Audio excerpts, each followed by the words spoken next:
The Tennis Gambling Podcast on the Sports Game Podcast Network is brought to you by Kalshi. Make real money predicting sports. Kalshi is available in all 50 states. And you get $20 for free when you sign up with the promo code SGPN. So once again, that's Kalshi, promo code SGPN for a free $20 at sign up. And welcome everyone to the Tennis Game Podcast here on the Sports Game Podcast Network. Currently Friday afternoon, January 16th, around 12:30 p.m. Eastern Time. I'm Rosso, Scott Reichel, once again going solo for this pod. Time to get into the final matches in Adelaide and in Auckland. In other words, the final episode before the Aussie Open. So we're going to get into the two matchups taking place on either late Friday night or early Friday morning, or early Saturday morning, I mean. Either way, we'll get into those two matches in a second. Before we get into the actual recap, though, of the semis, a reminder that we have a couple ways to support the show. Like, subscribe on YouTube. And a reminder, you can also find the podcast on Spotify or Apple if you want the audio-only format. But either way, support the show, like, subscribe on YouTube, leave a rating and a review on Spotify or Apple. Both ways do help the show grow. Plus, a reminder, check out the merch store. A lot of great discounts right now. We have one for the new year. And, for example, New Year, New Gear. The SGPN merch store has a bunch of new items for the new year. And right now, get 10% off everything in the merch store with the code 2026. So check out the Tennis Gambling Podcast stuff. We have sweatshirts, we have t-shirts, we have mugs, different colors. Very comfortable. Think you'll enjoy the options we have. But a reminder, use code 2026 at checkout for 10% off everything in the SGPN merch store. So, starting off with a recap of what happened for the Lock and Dog picks last episode. Overall decent, but did not get the sweep for the Lock. We ended up losing. Had a two-pick parlay with Giron money line and Shelton money line at minus 121. Giron did end up winning, but Shelton lost in straight sets to Baez, so that ended up working out as a loss. But nice and easy win on the dog. We had Makic to win the first set and the match against Munar. Said before that Munar has been really bad in first sets, and Makic destroyed him as he won in straight sets. Never in doubt, plus 114. Nice win there. So basically a chop. Look for a sweep here on this episode. Now, it was a bit weird. We had to skip the semis episode because it got rained out for the quarters. So we had to basically pivot off of an episode because they did the quarters and the semis on the same day. So we had to skip the actual quarters, the semis, I mean. But either way, I will recap those matches right now. So starting off with Adelaide, you saw Makic, who ended up beating Paul in 3 sets. Fun match, lost the first set, came back and won the next 2 sets. A nice comeback win for him. And Humbert was able to beat Fekina in an absolute war as he ended up winning in a final set tiebreak. So a very fun collection of matches there in the semis where Makic and Humbert did get the job done in 3 sets. Now, as for Auckland, you ended up seeing Mensik, who ended up beating Morozin in 3, and you ended up seeing Baez, who continues the hot run, undefeated so far this season, beat Giron in straight sets, only dropped 5 games in the entire match. So less drama than we saw in Auckland, but still pretty fun, or in Adelaide, I mean, but still some drama as Mensik did go to 3 sets, but he won 6-1 in the third, so it was pretty straightforward, and Baez was able to bury Giron early and often as he won in straight sets. So once again, the 2 matches that we have for the final. In Adelaide, we have Humbert taking on Makic, and for Auckland, we have Baez taking on Mensik. Now, to get into the recap of our outright picks, overall, not a great week for us for the outrights, but that can change very quickly because we do have one person who made the final in Adelaide. We got the long shot. We got Makic at 16-1. So Makic can definitely help save our basically week and then some by getting the job done as an outright at 16-1. If he does, we made some serious profit. So if you end up having Makic, you can either hedge or let it ride. But either way, the line's pretty close with him and Humbert. But we do have somebody from an outright who's in the final. Makic at 16-1 can still get us a nice outright win at a very good price. So moving on into some of the news worth talking about around tennis. I saw a tiebreaker between Ruud and Federer on Rod Laver, and Federer won. So congratulations to Federer. Yes, I know Ruud was not fully trying. Still fun to see that Federer still has something in the tank at this point. But either way, a point is a nice job by Federer to give the fans a bit of a show, and he was able to beat Ruud in an exhibition tiebreak. Now, besides that, Alcaraz is being pretty quiet about the Ferrero coaching exit. And according to some quotes, he said that they just decided to do it. He said, quote, I'm just having plenty of confidence in the team that I have right now. Practices have been going really well. I'm just feeling well. And I'm excited about the tournament to begin with my team that I have right now. So, yeah, he really didn't explain why. He said internally we decided to do this. We closed the chapter mutually. We're both friends, good relationship, etc. So Alcaraz really did not touch upon why he decided to let Ferrero go, which I find interesting. I'll go a bit more into detail on that in the next episode for the Aussie Open preview. But Alcaraz really did not fully address what happened, and he kind of deflected it, which I found pretty weird. So either way, point is Alcaraz about to get ready for the Aussie Open with a new coaching staff for the most part. But either way, point is he didn't really touch upon why Ferrero and him split, which I found pretty fascinating. But other than that, though, nothing else to really talk about. We already recapped what happened in the semis. I was not going to recap what happened in the quarters and the semis because what's the point?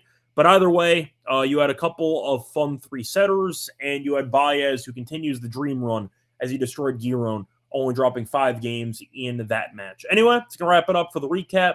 Time to go on into the actual preview of the 2 title matches in Adelaide and in Auckland.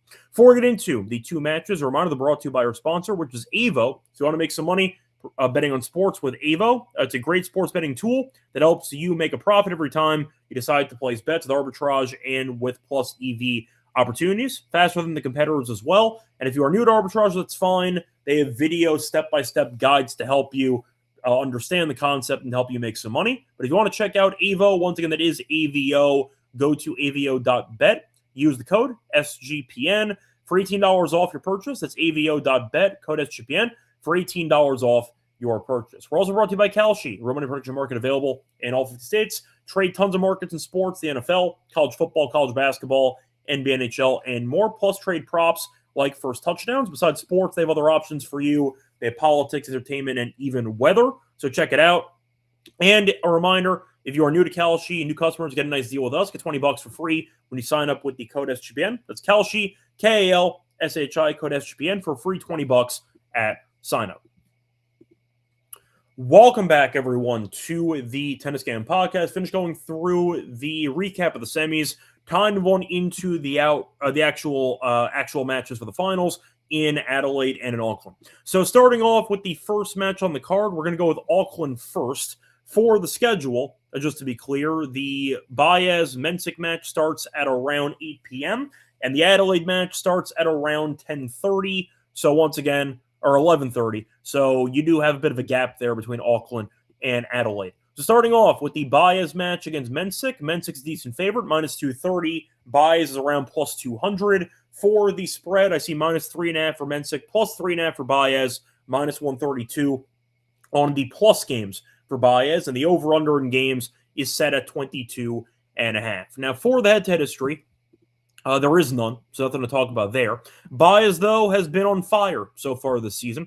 Starting off with the United Cup, he's been undefeated. He won all 3 matches there, beating Munar, beating Fritz, and beating Wawrinka. Showed up here, ended up beating Nava in 3, beat Brooksby, beat Shelton, and beat Giron. So all 4 wins have been against Americans, but he dropped the first set against Nava. Since then, he has won 8 straight sets. He has been on fire, and it has not been fluky. He has been destroying some competition. So nice job by Baez there, piecing his game together on hard court. For Mensik, he's been good, not as dominant though. Dropped a set to Medjedovic, ended up beating Pericard in straight sets, and dropped a set to Morozin after he had the bye in the first round. So the point is, Mensik, we know, won a 1,000 title last year on hard court in Miami. He is a top 20 caliber guy. Still very young. We know Baez, though, did win a hard court title a couple years ago in Winston-Salem. So once again, we have seen Baez occasionally find form on hard court, and it appears that he has found it again. So the question is, should Mensik be this big of a favorite? I understand it. Having said that, I think Baez has been too good for this price to be fair, in my opinion. I think Baez is getting a good bargain. I think that Baez should be a cheaper price. I think Mensik should be around, in my opinion, minus 170. but I do think that 230 feels a bit egregious. Mensik has been good, but his serve, which has been his main weapon over the course of his career, it has not been as good in this event. Morozin broke him a few times. Even Pericard broke him once. Medjedovic broke him a few times. The serve has not been that great. So we saw Baez look sharp against Shelton's serve. I think Baez can find some breaks over the course of this match. We know that Mensik can struggle with his rally game. The unforced error count can get a bit high at times. The price feels too expensive to me at minus 230. I'll give Baez a puncher's chance. I think that this value is definitely on him. I think that you could argue that this should be a much lower number than around 2-1. I think it should be closer to 150 if I had to price it myself. But I do think the games have value. I like the plus 3.5. I think Baez keeps it close. I think he's able to hang in there and maybe even win it outright. But I do think that the 3.5 games does feel a bit too large of a spread for Mensik to cover. Give me Baez plus the games. I'll go for the over, though. I do think 3 sets is realistic for this one. The over 2.5 sets, just for reference, is available at around, I saw plus 140, so that is the best price available, which I think has some value. But once again, I'll go for the dog. I think Baez has proven, winning 8 straight sets, that he's dangerous. It is not fluky. And the fact is, with his return game against Shelton, he proved that he can neutralize good serves on these courts, which is good enough for me. Give me Baez plus the 3.5 and give me the over as well for this one. Moving on to the matchup between Humbert and Makic. A reminder, we already have Makic at 16-1, so we are already priced into one of these guys. But the question is, who do I think is actually going to win the match? Now, for the pricing, there has been some money coming in on Makic. Humbert is about minus 125. Makic is around even money, or plus 105. And for the actual spread, minus 1.5 for Humbert, plus 1.5 for Makic, and the over-unders at 23.5 games. Now, we saw Humbert have a marathon win against Fekina.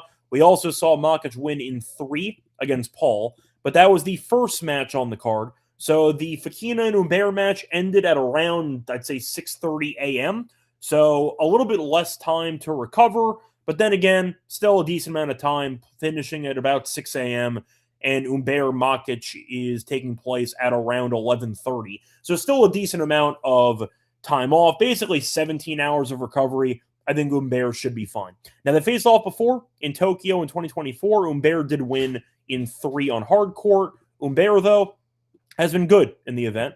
Ended up beating Otman in straight sets, ended up beating Griekspoor in straight sets, beat Shevchenko in straight sets with a bagel in there, and then ended up beating Fekina in a war, but Fekina was in good form. It was a very fun match, went down to the wire, and Humbert is once again looking like a sharp player on indoor hard court. Now, Makic has been good as well. I ended up in the first round beating Duckworth in straight sets. Duckworth not great. Howells has not been good either. Won in straight sets there. Beat Munar in straight sets too, and beat Paul after dropping the first set as he ended up winning in 3. So both guys have been solid in the event, obviously, because they're here. I think Humbert has been a bit more solid based on eye tests for me. I know that he dropped a set and almost lost to Fekina in the breaker, but that was a very, very high-quality match. Makic, I do think, has a lot of talent. That's why we took him to win the event. But if you're asking who I think should be favored in this one, I think Humbert is a worthy favorite. Now, I do think the money is a bit interesting because it's been coming in on Makic, which I really don't agree on. Humbert was like minus 145, minus 150, and it dropped to 125. So I do find it interesting there has been a line move in favor of Makic. Then again, I have seen some line moves against Makic earlier in the event, most notably Munar, and we faded it. We took Makic to win the first set and the matchup plus money, and he won in straight sets. So I'm not blindly fading the line move here, but I am pointing out that we have seen some line movement in Makic matches, and the first one did actually not go according to plan. So I do think that the line move is interesting, but not really concerning to me. I think Humbert should win. I will point out that Makic has not faced off against a lefty in a long time. The last match he had against a lefty, I believe, was in Shanghai, and that was back in October. So a bit of a unique, I'd say, wrinkle to the opponent here, because Humbert is a lefty, and Makic has not seen many of them over the last couple of months. So I do think Humbert in general has won multiple hardcore titles indoors. Makic has won a title or two, but the point is I do think Humbert's a bit more of, I don't want to say a hardcore indoor specialist, but he's definitely at his best on this particular surface. I think that Makic is good. I think Humbert is very good on the surface. Good enough for me. I think Humbert wins. Now, I think it's going to be close, though. I don't see it being easy. It might go 3 sets, but I do think that Humbert, with the extremely unique play style and with the comfort that he has in this environment, I just think will be too much for Makic to handle. So once again, we already have Makic at 16-1 on the outright, but I do think he's going to lose. I think Humbert ends up winning, and it's a pretty decent hedge at minus 125. So if you want to hedge it, you can win basically like 7 guaranteed units if you want to. So once again, you can hedge it if you want to, partial hedge, etc. But either way, I think Humbert is going to win. I think it will be close. Maybe it goes 3, but Humbert has been playing some great tennis, and I think it will be too much for Makic to handle. I'll go for Humbert in this one. Anyway, to wrap it up for the breakdowns, time to move on into the lock and dog picks. Before we get into the lock and dog, a reminder, the broad sponsor, Arnold Fantasy. So play pick'em entries, chance to win 5,000 times your entry. Also check out the playoff magic they have for all NFL playoffs along. Every playoff weekend, open the app, see what promos are waiting for you. And a reminder that they have a new offer to customers. Play just $5. It's $75 bonus funds when you sign up with the promo code SGPN at Underdog Fantasy. We're also brought to you by Rhythm. They've been great this NFL season, especially on props. And a reminder, you can also use them for different sports. They have golf, they have college basketball, college football. If you want some thoughts on the national title, check them out for models. They can help you with the model building process or just use their picks immediately from the models for different sports. But if you want to try it out, you can either build your own model from scratch, copy one from the leaderboard that they have, or let Rhythm's house model give you plays that they like in general. But a reminder, if you want to check out Rhythm in a premium setting, use the code SGPN25. We download the app. That's Rhythm, RATHMM. Get the app for 25% off your first month. That's Rhythm. Use the code SGPN25 for 25% off your first month at Rhythm. Welcome back, everyone, to the Tennis Game Podcast. Finished going through the preview of the 2 title matches in Adelaide and in Auckland. Time to run into the lock and dog picks. For the lock, and go back to Humbert, money line at minus 125. I just think that he's playing better tennis right now, and this line does feel pretty cheap. Now, Makic has not been good against lefties lately. He's lost 2 of his last 3 against lefties, and he's not faced a lefty since October. So it's been a long time since he's had this particular opponent or style of opponent. And I do think that Humbert will hit the ground running. He's been a fast starter in the event, and I think Makic will have to adjust to life against the lefty, which might take some time. But the fact that he has not been great against lefties anyway, and it's been a long gap between lefty matches, I do think is pretty interesting, and I think it might matter over the course of this matchup. But Humbert did beat him on hard court back in 2024 in the only meeting. It was a 3-setter. It was close, but Humbert did win. I think Humbert will look sharp again. I think he looked great against Fekina, even though it went to 3 sets. I think he looked better by comparison to Makic in the 3-set battles they had in the semis. Give me Humbert money line as my lock for the show. For the dog, I'm going to go to a prop in the Auckland match between Baez and Mensik. Give me the over 4.5 combined breaks at plus 105. Now, each of Mensik's last 4 matches have had a lot of breaks. We know Mensik is generally a good server. Recently has not been that great. Each of the last 4 matches have had at least 5 breaks. So Mensik has been returning well. He broke Pericard many times. I believe he broke him 4 times, which is very tough to do in a 2-set match against an elite serve bot, but he was able to break him. We've seen him get broken before against Medjedovic, and even in the last match against Morozin, his serve was not unbreakable. Baez has been returning well. He broke Shelton a couple of times. We know that Baez is also pretty short, not a great server in his own right. Each of Baez's last 3 matches have had 5+ breaks too. So the point is both guys have been involved in a bunch of break-filled matches, and the fact that you're getting 4.5 at plus 105, I think has value. I said it could go 3 sets. There is a chance maybe you get there anyway if you end up getting just a bunch of poor service games. But I do think that 4.5 is a pretty generous number at plus 105. 3.5 was like minus 160 something on Bet365. But I did find 4.5 on Bet Rivers at plus 105, so I'll go for that as my dog for the show. So once again, the lock and dog picks here for the Adelaide and the Auckland finals. The lock's going to be on Umber moneyline at -125. For the dog, give me Baez and Mensick combined breaks of serve over 4.5 at +105. So going to wrap up the show. Back once again for the Aussie Open. A reminder, we have 2 episodes for the Aussie Open. We have the women's preview and the men's preview. So check out those episodes when they come out over the next 24 hours. Till next time, good luck to all of you and all of your